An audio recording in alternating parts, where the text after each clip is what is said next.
Good morning students. आज हम study कर रहे हैं हीट इंजन। थर्मोडायनेमिक्स से हमारा नेक्स्ट टॉपिक है हीट इंजन। तो first of all heat engine क्या है? Heat engine is used to change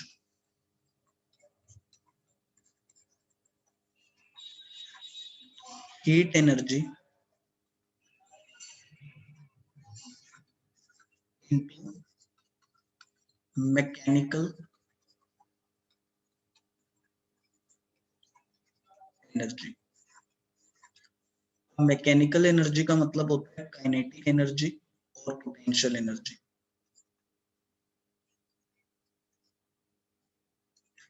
तो heat engine basically heat energy को काइनेटिक एनर्जी में चेंज करता है, या आप कह सकते हैं हीट एनर्जी से वर्क डन बनाता है और वो वर्क काइनेटिक एनर्जी में चेंज होता है। सो डिफरेंट डिफरेंट टाइप्स के हीट इंजन होते हैं। हीट इंजन के तीन मेन पार्ट्स होते हैं। Main parts of a heat engine तीन होते हैं। सबसे पहले hot reservoir working substance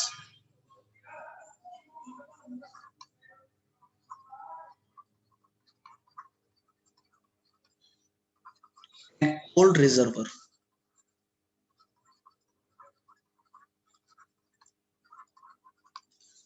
So hot reservoir is the source of heat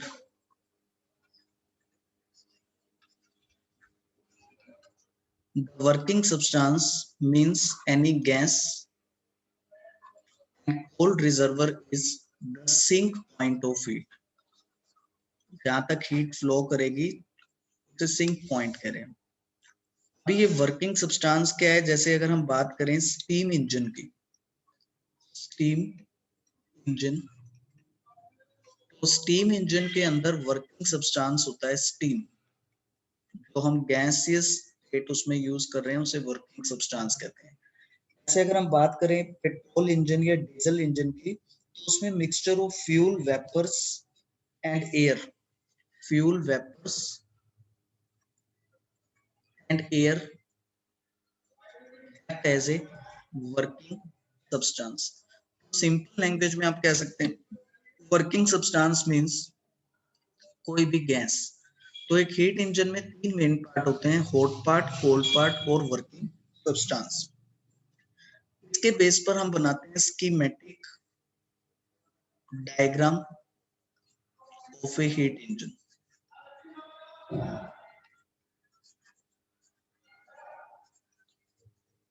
schematic diagram of a heat engine.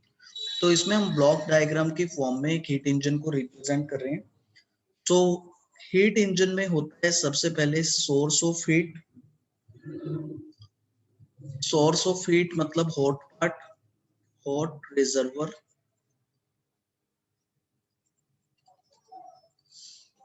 और फिर होता है एक वर्किंग सब्सटेंस।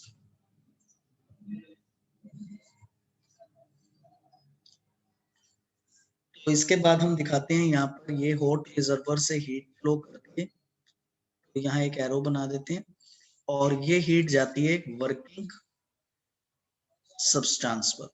वर्किंग सब्सटेंस यानी कोई गैस, वर्किंग सब्सटेंस। अभी वर्किंग सब्सटेंस हॉट रिजर्वर से कुछ हीट एब्जॉर्ब कर लेता है। मान लो Q1 हीट एब्जॉर्ब कर लेता है। So let Q1 is the amount of heat absorbed by working substance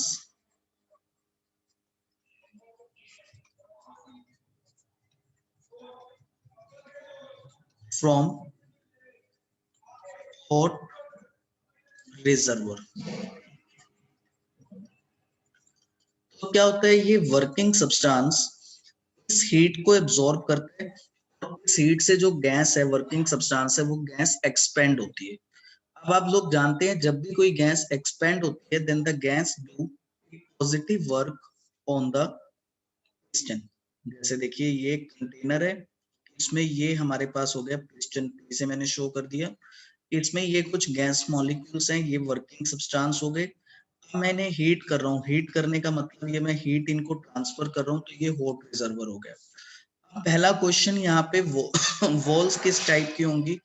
अगर हीट इसके अंदर ट्रांसफर हो रही है तो आप लोग जानते हैं कि यहाँ पे थर्मली कंडक्टिंग वॉल्स यूज होंगी, थर्मली कंडक्टिंग वॉल्स। ठीक है, तो हीट इसको ट्रांसफर हो गई। इस हीट के ट्रांसफर से मॉलिक्यूल्स ने पिस्टन पर प्रेशराइज किया, पिस्टन पर फोर्स लगाया और पिस्टन कुछ ऊपर मूव हो गया, ये पिस्टन की सेकंड पोजीशन होगी और ये हमारे पास चेंज इन वॉल्यूम हो गया delta we, that means gas expand हो रही है। तो जब भी ये गैस एक्सपेंड होगी तो उससे कुछ पॉजिटिव वर्क होगा। तो हम यहाँ से दिखा देते हैं इस वर्किंग सब्सटेंस ने कुछ W amount of work complete किया है। तो हम लिख देंगे by this heat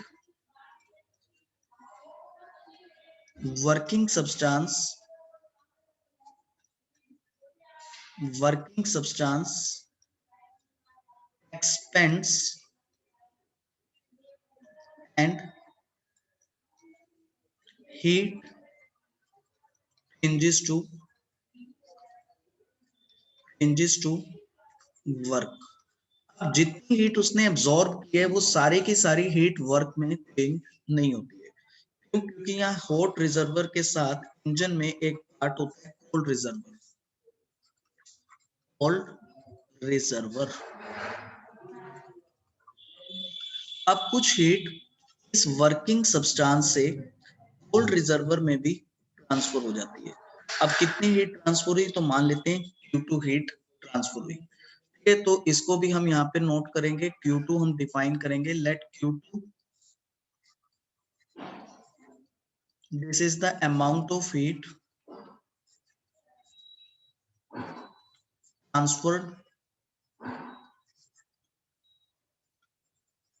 to cold reservoir. ठीक है, तो एक बार दोबारा देखते हैं। हीट इंजन हम पढ़ रहे हैं, हीट इंजन के तीन मेन पार्ट्स रहते हैं, hot reservoir, cold reservoir and working substance. अब हॉट रिजर्वर यानी इंजन का एक ऐसा चैम्बर, एक ऐसा पार्ट जो काफी हाई टेम्परेचर पर होता है। वर्किंग सब्सटेंस मीनिंग कोई गैस, और कोल्ड रिजर्वर मीनिंग एक चैम्बर जो हॉट रिजर्वर के कंपेयर में रिलेटिवली लोअर टेम्परेचर पर होता है। ऐसा मान लेते हैं ये हॉट रिजर्वर का टेम्परेचर है T1, कोल्ड रिजर्वर का टेम्परेचर है T2 और यहाँ पे T1 टेम्परेचर T2 टेम्परेचर से ज्यादा है। तो हीट हॉट रिजर्वर से कोल्ड रिजर्वर की साइड फ्लो कर रही है के, और बीच में एक वर्किंग सब्सटेंस है, वो कुछ हीट एब्जॉर्ब करता है, उससे वो गैस एक्सपेंड होती है और गैस के एक्सपेंशन से गैस पिस्टन पर वर्क करती है, यानी कि कुछ हीट वर्क में चेंज हो जाती है।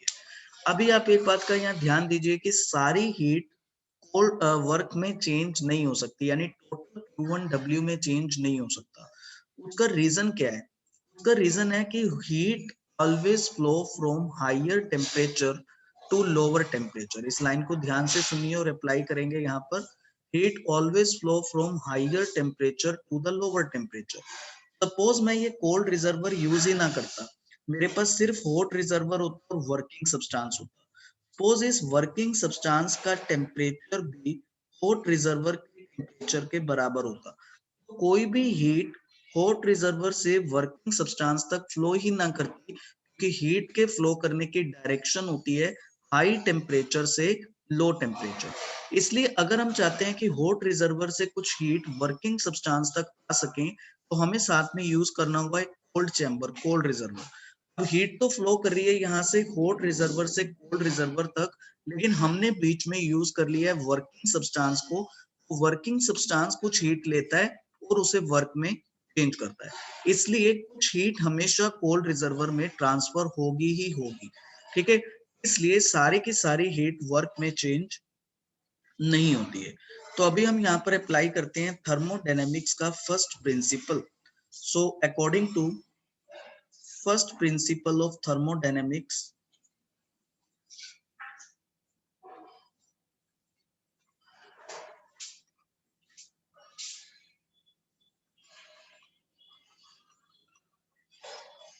according to first principle of thermodynamics, heat is equal to change in internal energy plus work done.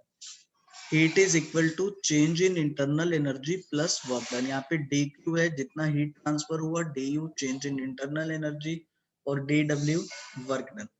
So here D U is equal to 0. That means there is no change in internal energy. No change in internal energy. ऐसा क्यों है कि इस process में internal energy change नहीं होगी? Because gas यहाँ पर एक्सपेंड हो रही है और गैस का एक्सपेंशन हम आइसोथर्मल एक्सपेंशन रख रहे हैं। आइसोथर्मल एक्सपेंशन का मतलब आप देखिए क्या है कि वर्किंग सब्सटेंस जिस टेम्परेचर पर है उसी टेम्परेचर पर रहेगा। हम उसको इंश्योर करेंगे कि वर्किंग सब्सटेंस जिस टेम्परेचर पर हो इंजन में उसी टेम्परेचर पर है। उससे क्या होगा कि टेम्परेचर चेंज नहीं हो रहा है और उससे इंटरनल एनर्जी चेंज नहीं होगी। तो जितनी हीट वर्किंग सब्सटेंस ने एब्जॉर्ब की है वो टोटल का टोटल हीट वर्क डन में चेंज हो जाएगा। ठीक है, और दूसरा यहाँ पर जो प्रोसेस है ये एक साइक्लिक प्रोसेस होता है। गैस पहले हीट को एब्जॉर्ब करती है, उससे एक्सपेंड होती है और फिर वापस उस नॉर्मल स्टेट में रिटर्न होती है। और आप जानते हैं साइक्लिक प्रोसेस में इंटरनल एनर्जी का चेंज नहीं होता है। इन दो रीजन से हम कह सकते हैं इंटरनल एनर्जी चेंज नहीं हो रही है। ठीक है, दोबारा सुन लीजिए, इंटरनल एनर्जी क्यों चेंज नहीं हो रही है? क्योंकि जितनी भी हीट वर्किंग सब्सटेंस एब्जॉर्ब करेगा उसे टोटली वो वर्क में चेंज करेगा। ऐसा तब हो पाएगा जब वर्किंग सब्सटेंस का टेम्परेचर सेम रहेगा। तो हम इंजन के अंदर ये इंश्योर करते हैं कि वर्किंग सब्सटेंस का टेम्परेचर सेम बना रहे और इंटरनल एनर्जी का चेंज ना हो, ताकि ये सारा हीट सप्लाई वर्क के अंदर ट्रांसफर हो सके, चेंज हो सके। तो dq is equal to dw, ये हमारे पास आ जाएगी सेकंड इक्वेशन। अब हम बात करते हैं dq कितना होगा, कितनी हीट एब्जॉर्ब करी। Heat absorb dq equals to q1 minus q2। कितनी हीट एब्जॉर्ब करी है वो है dq, उसकी वैल्यू किसके इक्वल है? Q1 माइनस Q2 के इक्वल है। सो Q1 था हॉट रिजर्वर से जितना हीट आया, Q2 है जितनी हीट कोल्ड को दे दी। अब कितनी हीट एब्जॉर्ब करी होगी? जितना इन दोनों का डिफरेंस होगा। So Q1 minus Q2 is equal to dq। So it means work done W, कितना वर्क बना वो है Q1 माइनस Q2। जितना यहाँ पर हीट का डिफरेंस है उतना ही ये वर्क में चेंज हो गया। तो ये हमारे पास आ गया वर्क डन का एक्सप्रेशन, यहाँ पर डिफरेंस इन द हीट। इसके बाद हम कैलकुलेट करते हैं यहाँ पर efficiency of a heat engine. ठीक है, तो नेक्स्ट हेडिंग आती है यहाँ पर efficiency of a heat engine. Efficiency of a heat engine. तो हीट इंजन का एफिशिएंसी क्या है? एफिशिएंसी होता है कि हमें किसी सिस्टम से कितना आउटपुट मिलता है और हमने उसे कितना इनपुट दिया। इस आउटपुट और इनपुट की रेशियो को एफिशिएंसी कहते हैं। तो इंजन से हमें आउटपुट मिल रहा है वर्क डन की फॉर्म में।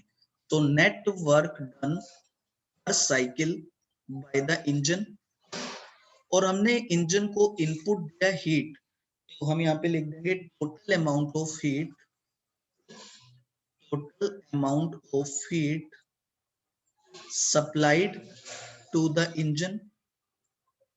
ठीक है, तो दोबारा देखिए कितना हमें आउटपुट मिल रहा है। आउटपुट मिल रहा है वर्क की फॉर्म में और इनपुट मिल रहा है हीट की फॉर्म में। ठीक है, तो ये W बाई Q1, इसको हम एफिशिएंसी कहते हैं। और एफिशिएंसी का सिंबल होता है ये ईटा। इसको ये मैंने जो ग्रीक सिंबल बनाया है ये एन के जैसा, इसे ईटा कहते हैं।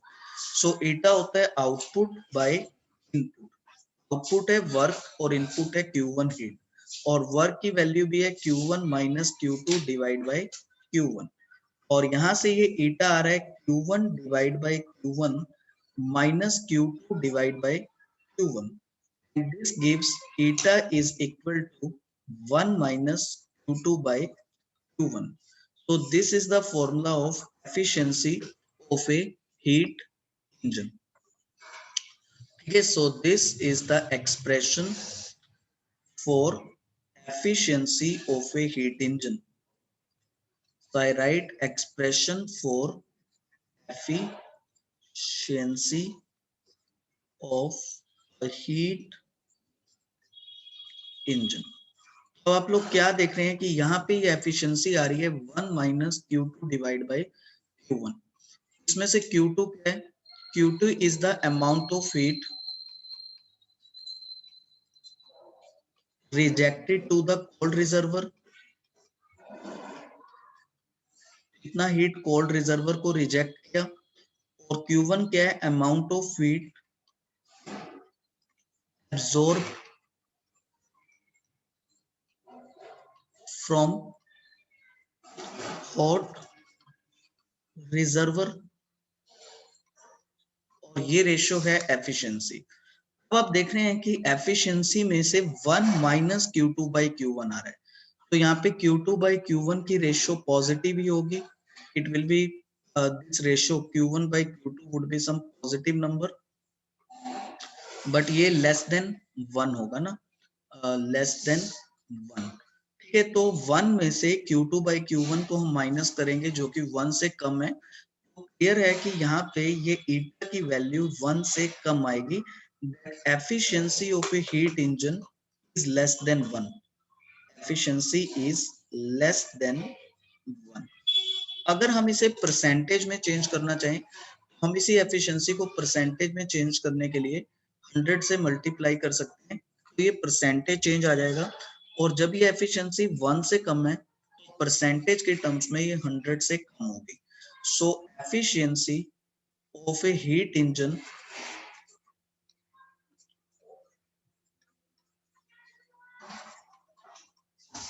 is always less than 100%. इस फॉर्मूला से यहाँ प्रूव हो रहा है. एक बार मैं दोबारा बता देता हूँ कैसे प्रूव हो रहा है. क्योंकि हमारे पास एफिशिएंसी का फॉर्मूला आ रहा है 1 minus Q2 by Q1 into 100. अगर हम इसे परसेंटेज में चेंज कर रहे हैं तो 100 से मल्टीप्लाई करेंगे. Q2 बाई Q1 रेशियो ये 1 से कम होगी और इसके कारण ईटा की वैल्यू 100% से कम आएगी. तो हम कह सकते हैं efficiency of a heat engine is always less than 100% since some heat is always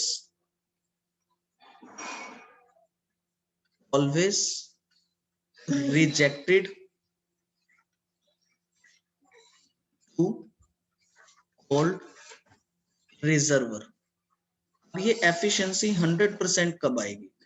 efficiency 100% कब आती? जब Q2 की वैल्यू 0 होती.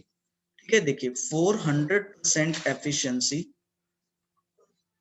Q2 की वैल्यू आनी चाहिए थी 0, जिससे क्या होता Q2 बाई Q1 रेशियो पूरी 0 हो जाती और इसके कारण ये ईटा की वैल्यू आपके पास पूरी की पूरी 100% आ जाती. ठीक है, लेकिन ऐसा नहीं हो सकता. Q2 की वैल्यू 0 हो. क्यों नहीं हो सकता? मैंने आपको ऊपर एक्सप्लेन किया कि हीट फ्लो ही क्यों कर रही है.